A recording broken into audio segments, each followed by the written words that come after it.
Hey, have you heard of good news? Bitcoin's finally breaking out. The last 6 months of pain and utter misery are finally over. We can finally go out and tell all those people who we told to invest in Bitcoin at over 10,000.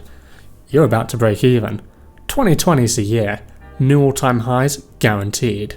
And yes, this is 100% real trading advice that you should be taking from a stranger on the internet. So come at me, SEC and FCA. Did you see my last video? I called this breakout perfectly. Okay, look, all jokes aside, there has been some interesting activity going on in the markets. Bitcoin has finally broken that 6-month downtrend parallel channel it has been stuck in, as well as many other things are breaking and popping off.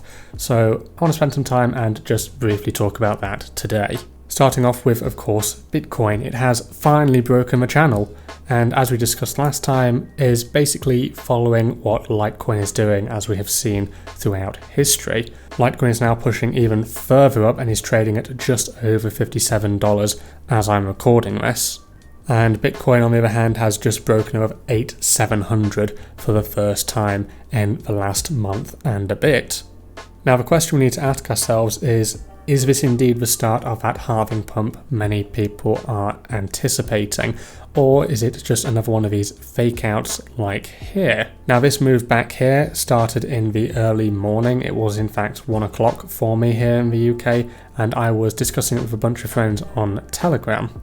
My view on this is leaning bullish, and I do think this is a legitimate breakout and we aren't going to be falling back into this parallel channel. We of course can compare it to these two prior points in the channel, here where we basically touch the bottom bounds before jumping straight up pretty much vertical to the top and getting rejected. And over here where the bears got caught before it again vertically jumped straight up to the top of the channel. This breakout, on the other hand, has been far more reserved. I think that's because a lot of people are feeling a bit on edge when it comes to it. We notably had this large amount of consolidation here, which we did break out of in an orderly manner. We then stayed above it, we never closed below it, and we were stuck between this closing bound just for the last week or so. And now from here we are making new highs above the prior, and we can see that it actually jumped up and broke where these two intersect. We also had a nice bit of a volume spike down here. Again, nothing nearly as crazy as this one, far more reserved, mainly because, again, I think people are somewhat unsure in the confidence of other people playing the markets right now. However, I am feeling pretty confident that this is the break we have all been anticipating. Now, what I really do want to see is a close above this. If this day is to end up going catastrophically wrong for us, then the worst case scenario is really probably coming down to this 5,000 level cluster, which again will probably intersect with the bottom of this parallel channel. I am of course hoping we do not see this, but that is the bearish view that needs to be considered. Now, historically speaking, we have always seen those run-ups in prices towards halving events as speculation takes over and massively drives the market. And with Bitcoin's so close, just 5 months away at this point, if we were to have any further downside from here, I don't imagine it lasting much longer. Of course, we had Litecoin's halving last year and we saw what happened with that. It had a run-up from practically beginning of January all the way up to October and August before it eventually reversed and speculation crashed the markets. Now, when it comes to crypto trading, I like to keep my tools very basic and simple. You can go very in-depth when it comes to TA, but a lot of these people in this space are just like myself. They're self-taught and they know kind of the basics of where to see and spot support and resistance levels. So keeping it simple, I've found, has often worked really well for me, but then again, I'm not a day trader, so the closer you zoom in, the more tools you perhaps want to use in order to understand the micro instead of the macro levels of the market. And one of those tools I like to use is the MACD. If I just zoom it up here so we have a better look at it. And this is an indicator created by Chris Moody. It's not the standard built-in MACD. I prefer to use it just because it looks much nicer, has a more visual aesthetic to it. And we can see, looking at the MACD down here, it is just about to roll over to a positive territory, indicating a trend reversal. Now pair this with the fact that we have just broken out of this parallel channel and the halving is coming up, I'm pretty confident taking a bullish position. Of course, the MACD on larger timescales is supposed to help filter out noise and just show you those macro trends. However, over here we did have some noise which didn't treat you too well. Of course, you could have filtered this out if you know prior trends in Bitcoin. When we have these huge bubbles, they tend to decrease anywhere from 80 to 90% in price. And by the time we got down to here where it was telling you to buy, the price was around $8,000, so we had not hit that target, and historically speaking, if this was the bottom, it would have been way too soon, especially considered the elongated misery everybody suffered throughout 2014, 15 and 16. However, looking at it down here, where it flipped over to a positive telling you now would have been a good time to buy and the trend reversal was occurring, this level was around 3,500, which falls within those two bounds which I just brought up. And this proved to be very, very accurate, as it came all the way up. We peaked at just over $13,000, and it then once more told you to sell at this level here of just over 10,500. So going just by the MACD and some prior historical knowledge, you would have got out pretty close to the top, pretty much at the bottom, and pretty close to the top of these peaks, and you would not have to be worrying about any of those micro market movements. Now looking at the MACD on Litecoin, let me just bring this up and zoom out to 1 week. We see that similar pattern emerging. It told you to get out at around a level of 150, so very far from the top, but considering where it ended up going, a good place to exit nevertheless. Now on Litecoin we see a very similar pattern emerge.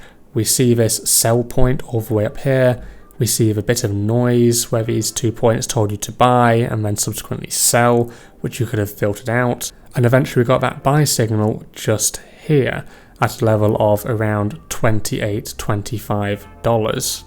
And this run up in price took us all the way up to just over $140.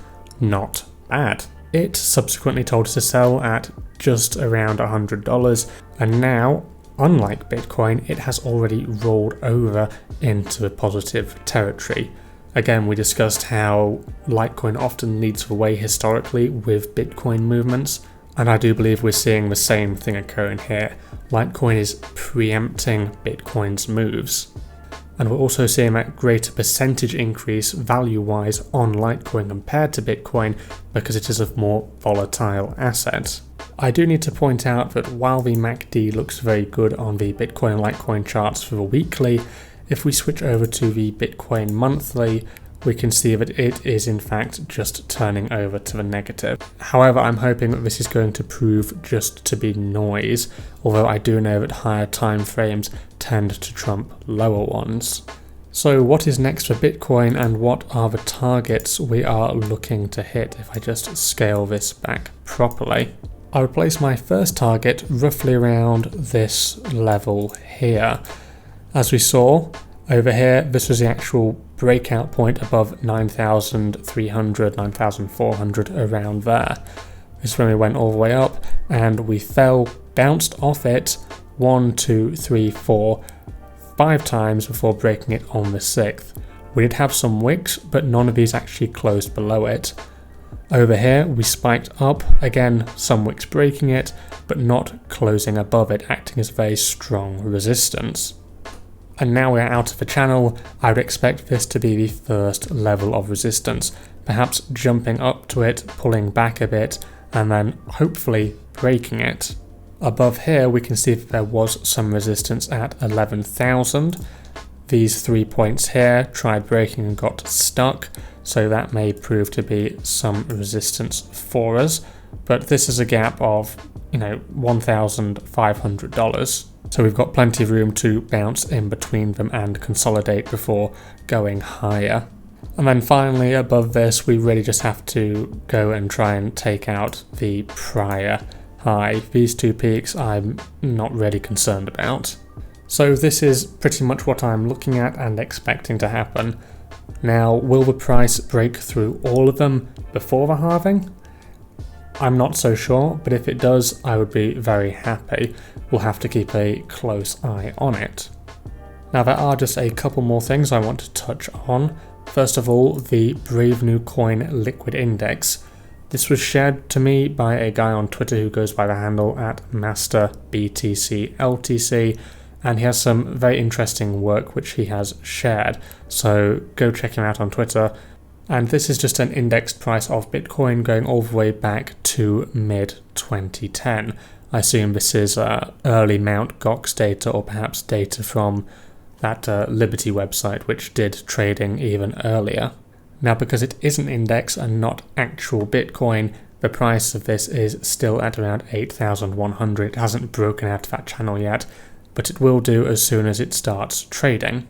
But that doesn't actually really matter right now, because what I want to look at is this indicator which he also shared with me called Bitcoin Log Growth Curves. And you've probably seen this already, or something very similar. It is that logarithmic growth curve of Bitcoin. And we can see just how well it has held the price of Bitcoin since its inception of trading. So coming all the way back here to 2011, where it touched the upper bounds, crashing and then eventually growing again in 2012, being held by the lower bounds. 2013 jumped the first pump, but then had the second pump which went all the way up to the upper bounds, and this slowly fell all the way down to this bottom lower level, again very much in line with the 2012 point, being perfectly held and supported by it. Now in 2017 it ran all the way up and was fairly accurate in telling you exactly where Bitcoin would reverse, or where its top would be. And once more we come all the way down and see that it held perfectly this 3,000 level, this growth curve acting as support. And now once more over here we have touched that lower bound again. So I think taking this into consideration, again looking at that positive MACD rollover we are seeing and the breakout of the parallel downward channel, all these indicators seem to be culminating and agreeing on the fact that we have reached some sort of bottom. But of course this could also all be complete nonsense and be completely wrong, because when it comes down to it, price is really driven not by scarcity but just basic supply and demand on the market. And I actually want to touch on that in another video discussing stock to flow models, as it's quite interesting how they predict and have been very accurate in charting Bitcoin's price historically and what predictions they are making going forwards. And with that said, thank you very much for watching this video. I hope you enjoyed it. Be sure to let me know what you think down below. Is the bottom in, or are we all being faked out one more time before the pain and misery continues? If you liked this video, be sure to leave a like, and while you're at it, why not subscribe as well? And as always, I will see you next time.